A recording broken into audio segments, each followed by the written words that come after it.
Avant de commencer toute chose, nous devons rendre hommage à nos parents, à nos enfants, à nos femmes qui nous ont quittés par la barbarie de M. Kagame et de M. Kaguta Museveni. Comme vous savez, Bonagambo n'a pas été pris par le M23 par baguette magique. Nous avons perdu le nôtre. Et c'est une chance immense que le FARDC vient de montrer à la face du monde que l'armée congolaise existe. Nous pouvons avoir des failles, mais l'essentiel est que ces gens-là savent que nous sommes à 100 millions d'habitants, 80 millions de jeunes. Quand je vis hier les images de nos enfants, de nos jeunes filles, de nos mamans partir pour Kamina, pour aller en service militaire, pour revenir sur le champ de bataille, je me suis dit le Congo est grand. Mais que devons-nous faire? Le M23 n'est pas arrivé à Bunagana comme ça par un pur hasard. Ils étaient tassés, massés à Entebbe, de Entebbe jusqu'à Bunagana. Ils ont dépassé combien de frontières? Parce que l'Ouganda et le Rwanda sont complices. Il est grand temps maintenant de dire la vérité. Si Jean-Claude Vouemba lançait l'idée du mur il y a plus de 10 ans, je le disais en connaissance de cause. Parce que vous pouvez être tout ce que vous voulez. Le président de la République, Félix-Antoine Tshisekedi Tshilombo, a cru bon et il continue à croire qu'entre les frères, il peut y avoir une certaine dispute, mais se retrouver. Mais chez nous, chez les Bantous, ce n'est pas pareil. C'est l'arbre à palabres. Mais quand dans ces arbres à palabres, les ennemis ne veulent pas venir s'asseoir, vous allez vous asseoir pourquoi? Nous tous nous avons vu comment le président de la République traitait le président Kagame, le président Museveni et consorts. Maintenant, qui se retrouve? Souvenons-nous de l'histoire. Le maréchal Mobutu avait dit « Je viens d'être poignardé dans le dos parce que je n'ai jamais voulu céder 1 centimètre du Zaïre à l'époque, le Congo d'aujourd'hui. » As-tu eu tort de le dire? C'est ce que nous vivons aujourd'hui. C'est pour cela. Pour que nous puissions aller de l'avant, il y a 3 objectifs. Le premier, le chef de l'État doit recevoir les leaders politiques, de M. Kabila jusqu'à Franck Diongo, en passant par Katumbi, Fayilou, Vouemba, Lisanga Bonganga, Mouzitou, tout ce qui est l'ensemble de l'union sacrée et de l'opposition pour bien éclaircir afin que nous soyons les gens qui allons vulgariser le combat qui mène. C'est très important, nous les avons vus partout dans le monde. Dès lors qu'il y a une guerre, dès lors qu'il y a un conflit sérieux, les chefs de l'État rassemblent les gens. Ce n'est pas un dialogue. Ce n'est pas un dialogue, c'est juste parler pour le cas précis de l'Est, parce qu'il y a des propositions.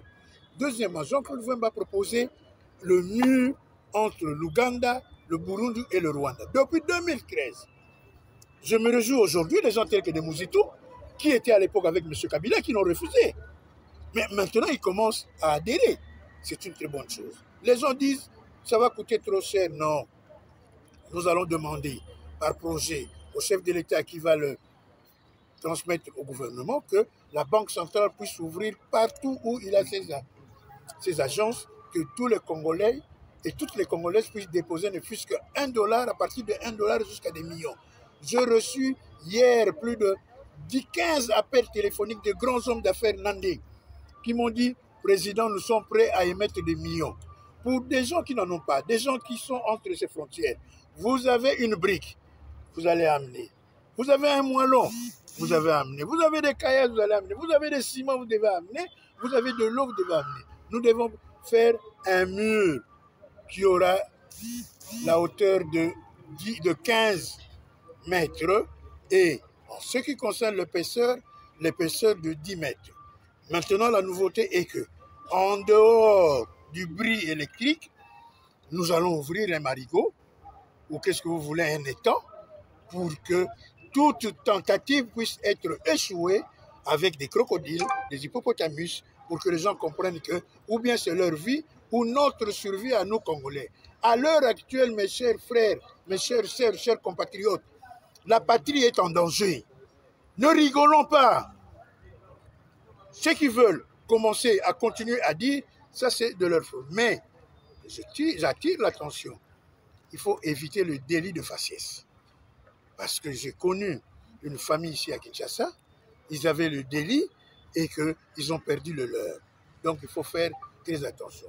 J'encourage et je souhaite encore de faire davantage à nos jeunes, à nos enfants hier qui se sont déversés jusqu'à Gizeni. Ne vous arrêtez pas par là, il faut aussi le faire jusqu'à la frontière de l'Ouganda parce que l'Ouganda est en complicité avec le Rwanda.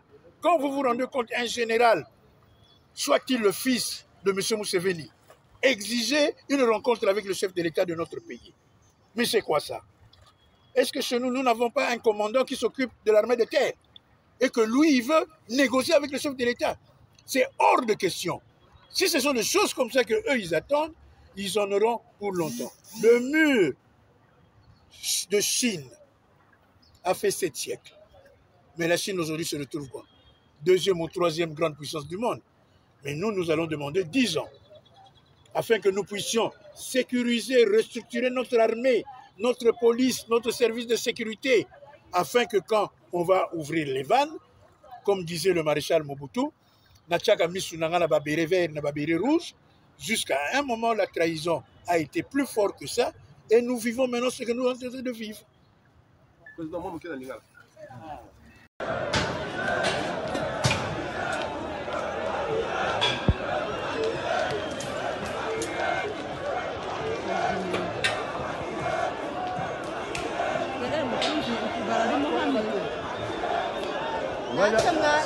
mwatubujije akande natwe ngo tubasubize hano nta mabuye tugira hano nta mabuye urimo ureba ukuntu badusuzuguye koko